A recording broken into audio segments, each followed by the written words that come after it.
The 15-minute thing is pretty fucking annoying.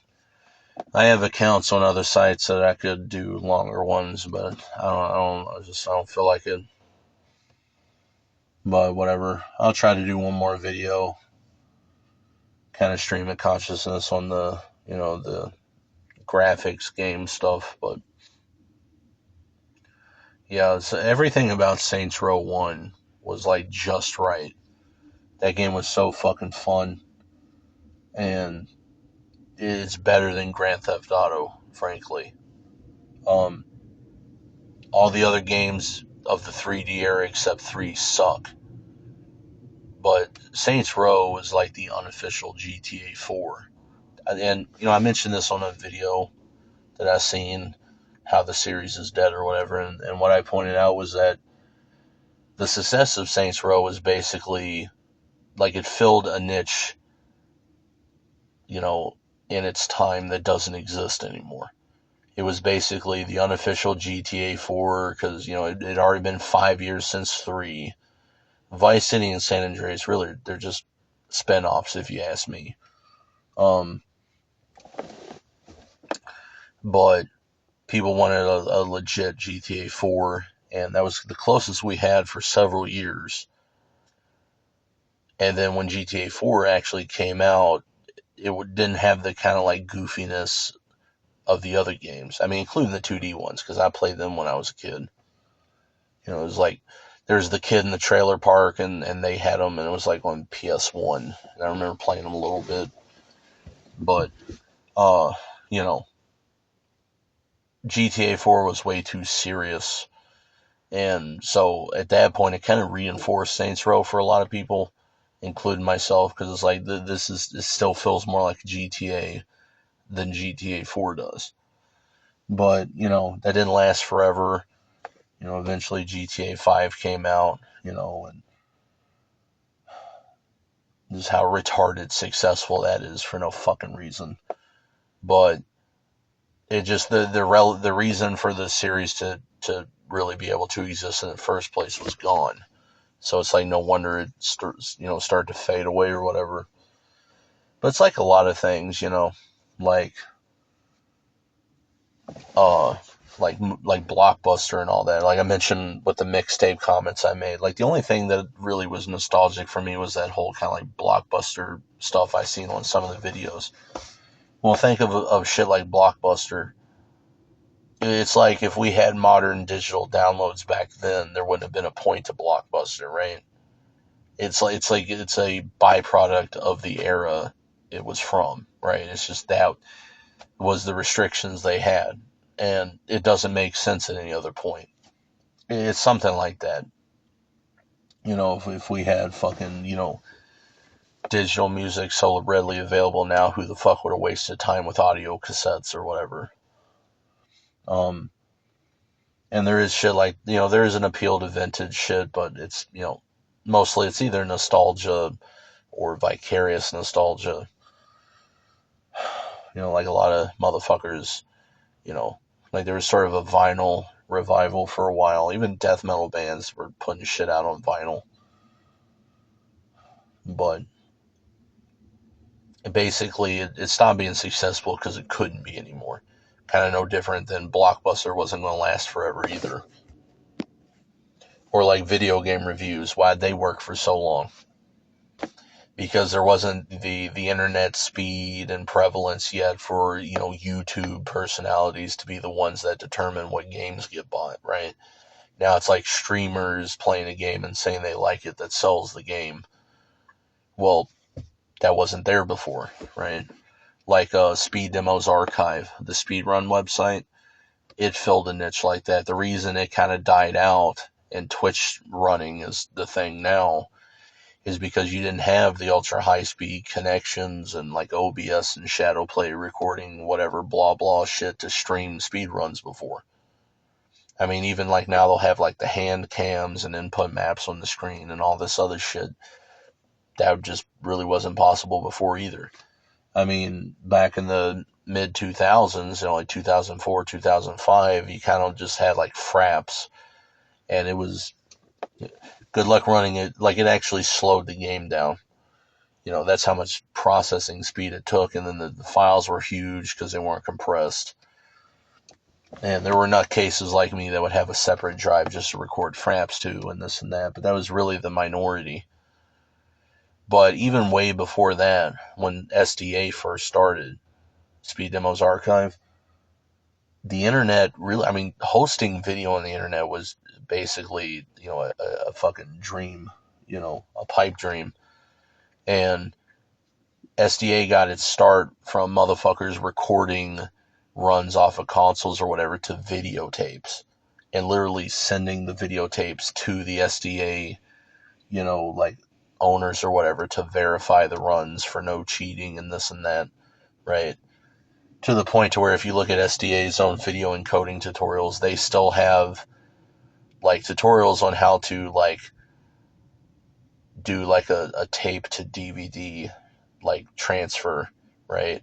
Or how to take DVD recorder video. Because one of the ways that people used to capture console games was using DVD recorders and then putting the DVD into their computer, right? And like ripping the videos off that, like encoding those. And, it's like, again, if that high speed data, internet, whatever was there 30 years ago, SDA probably would have never existed. Or it would have looked more like how speedrunning does now, where it's, it's speedrun.com and, all the runs are hosted on YouTube or Twitch or something. And, now 4K 60 FPS speedruns are just regular.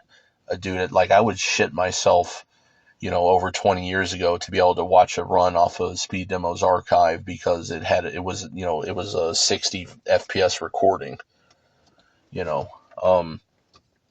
Like the Soldier of Fortune 2 speed run they have, that it's the same one I watched all the way back in the day. It's from 2006. I watched it when it was new. It's like 62 or whatever separate parts because they loaded every segment individually. But it has like an insane quality version of the downloads, and they're 60 FPS, but they're only 640 by 480, you know. But just the idea of being able to get 60 FPS was just insane to me at the time.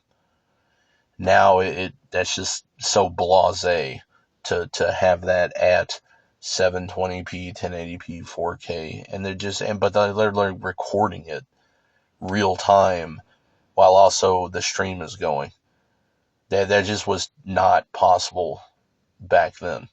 And it kind of sucks to me because the way SDA does runs is how I prefer. It's a high resolution, high quality encode of just the run. They're not talking, there's no shit, like on the screen, right? It's just the game. And, at a point they started to do like commentaries as like a secondary track, kind of like a DVD, which was pretty awesome. But modern running, it's like they want to put their face on there. They want to not shut the fuck up the whole time. Sometimes they're not saying anything, and it's like, cool. So you're not even saying anything, but all I get to do is just hear your keyboard clacking the whole fucking time, right? They want to put the little timer graph thing over the video of the game itself. And it's a byproduct of the, kind of, I call it the Twitch era. It's, just a byproduct of the, the anti-social media fucking era of bullshit. And that really started when SDA started to do the, like, summer games done quick or this, like, whatever, like, games done quick shit. I remember when they first started that shit. Now they're streaming and you see who the streamers, who the runners look like and this and that. And then it starts to become a me thing. It's like, I don't give a fuck about you. I want to see the speed run. That other stuff is cool, but it started to, like, everybody's like the old meme off of 4chan now, where it's like, here's how dudes take a picture of something, and it's just the thing, and then how chicks take a picture of something, and it's the thing in the background, and the bitch is like standing in front of it, because it's just there to get attention or whatever. Dude, that's how all humans are, and you know that because that's what they do now. It's like, dude, I don't need to see you, I don't need to hear you, none of that shit. I just want to see the speed run. I mean, even putting the timer thing over the video, it's like, Could you not at least do like a separate encode or this or that with that on there, or at least put it to the side or something? But speedrunning now, it's just not what I want out of it.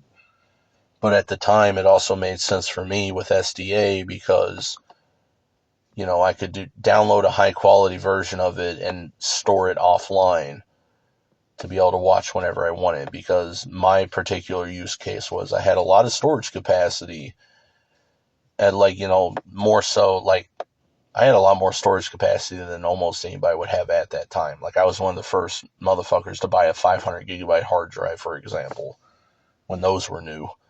Uh,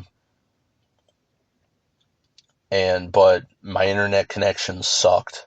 It would be out all the time. And so getting a high quality encode and storing it offline so I could watch it whenever I wanted, even if the internet was out, that made sense for me. So I had a niche that SDA also, its niche kind of helped work with mine. But nowadays, motherfuckers don't care about none of that shit. But, the same reason SDA went out of style is the same way Saints Row went out of style. And I mean, GTA is not going to last forever either. I don't care how many quadrillions of fucking, fictional nation state fun bucks they think they're going to make out of it. Shit don't last forever. Nothing does. That's the problem. Well, the only shit that lasts forever is the fucking psychotically evil shit. You know, humans are, they seem to be, adamant on lasting forever just to make this piece of shit wasteland fucking useless to be alive in. And, whatever. I just get tired of it. But, you know, hipsters, motherfuckers can say whatever they want about that, but, the hipster ideology has the right idea, you know. Once it gets popular, it sucks. And yeah, that's true, because something isn't popular unless it has mass appeal. Okay, well, if you hadn't noticed, really boring, mundane shit has mass appeal, doesn't it? Right? So if you appeal to the lowest common denominator, you're going to get lowest common denominator results. And so no wonder games all suck now, and because if they can do the same superhero fucking movie in the same Call of Duty for the quadrillionth time, well, they're going to do that because for them it's essentially a sure game, because every fucking retard is going to eat the shit up. And your favorite YouTube channel bitching about how much games suck now is a fucking super minority of individuals. And I mean, of course, to the corporations, fundamentally, you're just free advertising at the end of the day. But it's the same thing, speaking of that, like with the mixtape stuff, these corporate fucking bands, you know, just this advertising shit, like it's all been fake from the beginning. Punk is fake, grindcore is fake. Like, I've met bands in person and see how they act. Dude, it's all corporate shit. I don't care how, you know, fucking, outside of society they want to pretend. It's all a fucking act. It's all manufactured bullshit. It's a plastic existence for plastic humans. And it was all just a charade from the fucking beginning. And yeah, so like how, meaningful could a song really be if 30 years after the fact they can still license it for tens of thousands of dollars, and motherfuckers try to use it to be a replacement for actual gameplay or fucking whatever. You know what I mean? It's just all bullshit. But I don't know. Maybe someday I'll try setting up an emulator just to begrudgingly, try to play Saints Row 1 that way. But, if they're never going to make an official port to PC, like, don't fucking change anything, just give me the fucking game working on PC, then I really don't give a fuck about Saints Row or Volition or what the developers do now in some new studio. Or I don't give a shit about any of that. Any of the good games already got made. If they're not going to let me play them, then just fuck it. Whatever.